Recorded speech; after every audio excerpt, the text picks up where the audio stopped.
Zeus venait de libérer ses frères de l'estomac du titan Cronos.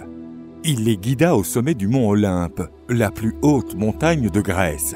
C'est là que les dieux rebelles établiraient leur quartier, luttant contre la tyrannie des titans. Cette rébellion donna lieu à la titanomachie, mieux connue sous le nom de guerre des titans.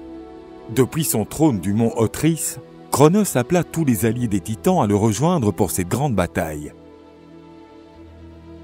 Le général de l'armée de Cronos était le titan Atlas, qui guiderait les offensives contre les dieux olympiens. Les plaines de la région de Thessalie furent choisies comme champ de bataille. C'est là que s'affronteraient l'armée des dieux et celle des titans.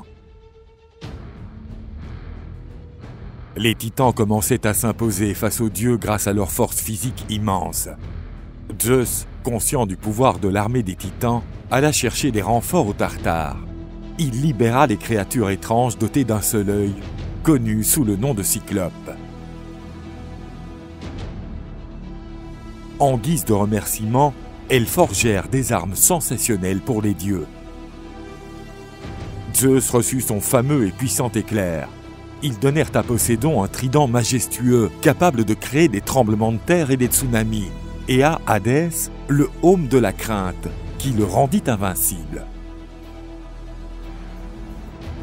Armés de ces nouveaux artefacts, les dieux réussirent à faire face aux titans gigantesques. L'armée de Cronos projetait des montagnes entières contre les dieux.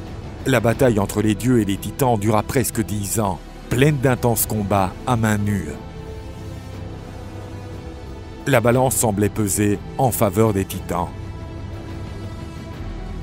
Zeus décida de libérer les forces hécatonchires du Tartare, des géants dotés de 100 bras et 50 têtes. Les horribles créatures eurent un effet décisif sur la guerre. Voyant ces créatures grotesques, l'armée des titans paniqua. Zeus rassembla toutes ses forces pour transmettre encore plus d'énergie à son puissant éclair. Il frappa la tête de Cronos et l'impact secoua l'univers entier. Les titans durent se soumettre et furent punis de façon exemplaire. Cronos et ses alliés furent condamnés à vivre éternellement dans le Tartare, les hécatonchires adoptant le rôle de gardien. Zeus réserva une punition toute particulière au titan Atlas, meneur des troupes titanesques. Il le condamna à supporter pour l'éternité le poids de la sphère céleste sur ses épaules. Les dieux olympiens régnaient désormais en maître suprême. Un nouvel ordre fut introduit sous le commandement de Zeus.